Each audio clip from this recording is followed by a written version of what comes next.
আজকে এই ভিডিওর মাধ্যমে তোমরা যারা এবছরে উচ্চ মাধ্যমিক পরীক্ষা দিতে চলেছ এবং যাদের ইতিহাস বিষয় আছে তাদের উদ্দেশ্যে এই ভিডিওর মাধ্যমে 8 নম্বরের ভীষণই গুরুত্বপূর্ণ কিছু সাজেশনমূলক বড় প্রশ্ন তোমাদের সামনে তুলে ধরব।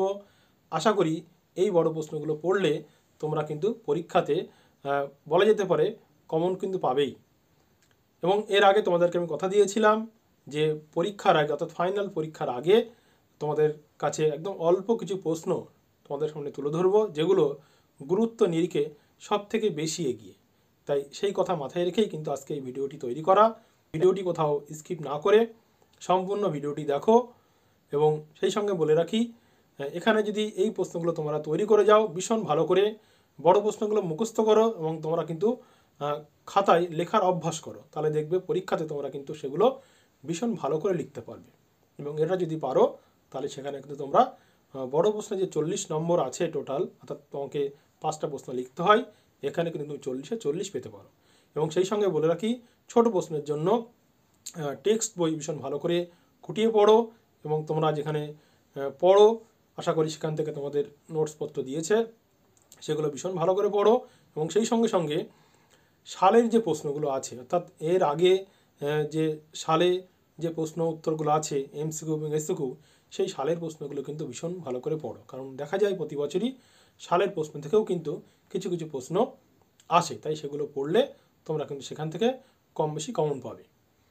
এবং সেই সঙ্গে বলে রাখি, আজকে যে প্রশ্নগুলো দিচ্ছি সেই প্রশ্নগুলো এখনও পর্যন্ত যাদের তৈরি হয়নি, আশা করি তোমরা বেশিরভাগ তৈরি করে ফেলেছো।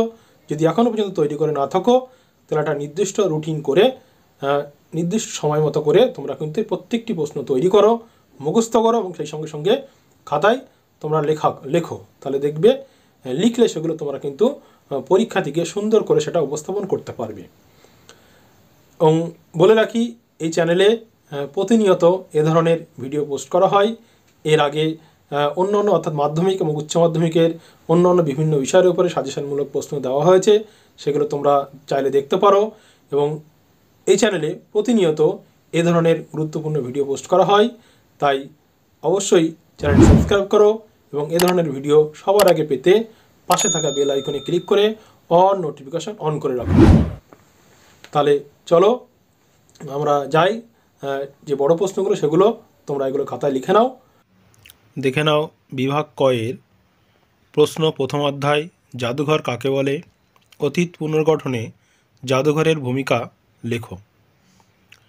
2 নম্বর, মিউজিয়ামের প্রকারভেদ আলোচনা করো।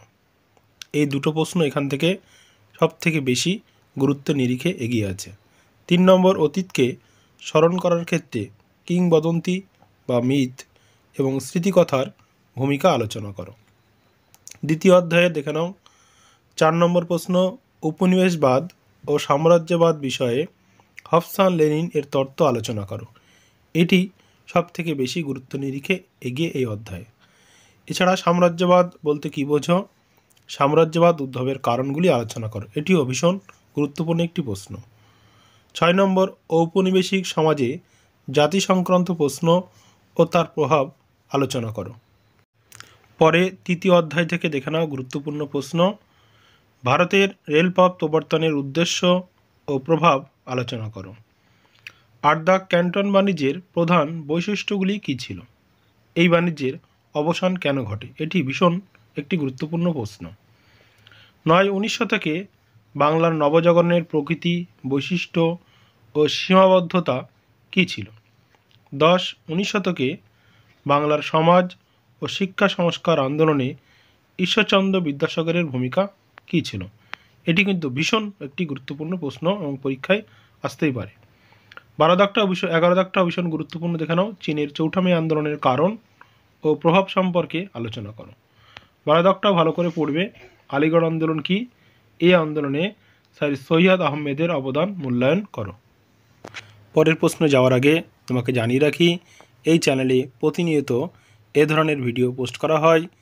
ইতিহাস, বাংলা বিষয়ের উপরে বিভিন্ন ক্লাসের যে টপিকগুলো আছে সেই টপিকের উপরে ছোট ছোট আলোচনা করা হয় এবং উচ্চ মাধ্যমিক এবং একাদশ শ্রেণীর শিক্ষাবিজ্ঞান, রাষ্ট্রবিজ্ঞান, বাংলা, ইতিহাসের উপরেও বিভিন্ন সাজেশনমূলক প্রশ্ন এবং টপিকের উপরে ছোট ছোট করে আলোচনা করা হয়।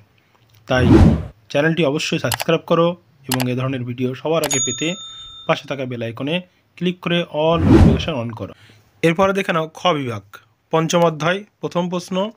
1935 খ্রিস্টাব্দের ভারত শাসন আইনের প্রেক্ষাপট ও শর্তাবলী আলোচনা করো এবং এই সঙ্গে এই আইনের গুরুত্ব কী ছিল। এটি কিন্তু পরীক্ষাতে আসার মতো একটি ভীষণ গুরুত্বপূর্ণ প্রশ্ন। পরের প্রশ্ন, ব্রিটিশ সরকারের রাওলাট আইন প্রণয়নের উদ্দেশ্য কী ছিল? গান্ধীজি এর বিরোধিতা করেন কেন? এটিও তোমরা মোটামুটি ভালো করে পড়ে রাখবে। পরের প্রশ্ন, জালিয়ানওয়ালাবাগের হত্যাকাণ্ডের প্রেক্ষাপট কী ছিল? এই ঘটনার ফলাফল কী হয়েছিল? 16 1942-এর আগস্ট আন্দোলন বা ভারত ছাড়ো আন্দোলন সম্পর্কে যা জানো লেখো।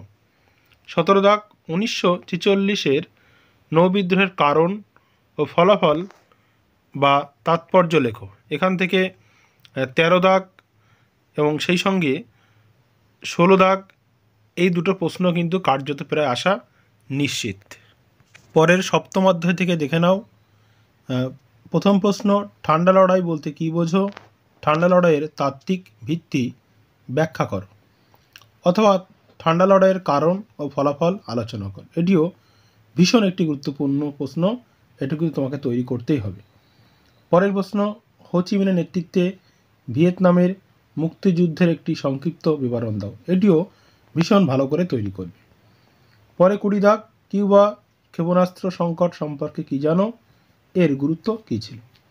অষ্টম অধ্যায়, স্বাধীন ভারতের প্রথম 3টি পঞ্চবার্ষিকী পরিকল্পনার লক্ষ্য ও গুরুত্ব আলোচনা করো। 22 সার্ক প্রতিষ্ঠার প্রেক্ষাপট আলোচনা করো। সার্কের উদ্দেশ্য কী ছিল, অথবা আসতে পারে সার্ক কীভাবে গঠিত হয়েছিল, সার্কের উদ্দেশ্যগুলি কী ছিল। এখান থেকে সপ্তম অধ্যায় এবং অষ্টম অধ্যায়ের যে প্রশ্নগুলো আছে প্রতিটি প্রশ্নই বিশেষ গুরুত্বপূর্ণ। তার মধ্যে 18 19 ভীষণ ভালো করে তৈরি করবে এবং 21 আর 22 এটা কিন্তু তোমাকে তৈরি করতেই হবে। অর্থাৎ এখানে যে প্রশ্নগুলো আছে প্রত্যেকটি প্রশ্নই ভীষণই গুরুত্বপূর্ণ। ভিডিওটি দেখার জন্য তোমাকে ধন্যবাদ। এ ধরনের ভিডিও পেতে চ্যানেলটি অবশ্যই সাবস্ক্রাইব করো এবং পাশে থাকা বেল আইকন ক্লিক করে অল নোটিফিকেশন অন করো এবং সেই সঙ্গে অবশ্যই ভিডিওটি দেখে একটি লাইক ও কমেন্ট করবে, কারণ তোমাদের একটি লাইক ও কমেন্ট আমাকে আরও সুন্দর করে ভিডিও তৈরি করতে অনেক উৎসাহিত করবে।